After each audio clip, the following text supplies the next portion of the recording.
chest to chest position, right? You can't get your arms, you can't get framed, you can't create any space.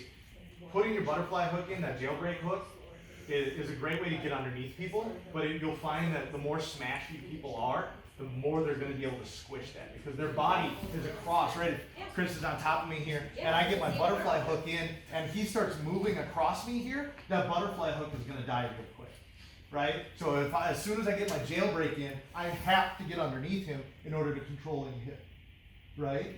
But if Chris is really smashing into me and I do get that jailbreak hook in, right? But then he stays on this side or turns his hips out towards that side, that jailbreak hook's not going to be very useful, right? But it does open up a big window here, right? So if I can scoop my hips underneath, I can toss them up and start getting to that defensive position, right? Another good use for this is if I'm getting lazy with Andrew, right? And Mongo starts trying to Americana me, okay? Trying to fight back into him is going to be tough. But if I can start sending him that way, I can get my arm straight again and start sucking it in, right? Same thing with the darts, right? If I'm in my half guard here and I'm getting all cocky and I forget my posture, right? And Chris starts locking up the 3/4 grip of the darts. By coming underneath them, I can start getting my head tight and changing that angle, right? So it has both offensive and defensive capabilities as long as you're aware of where you are and you're using your hips. Right? If I lift my hips, I can start loading them up towards my head.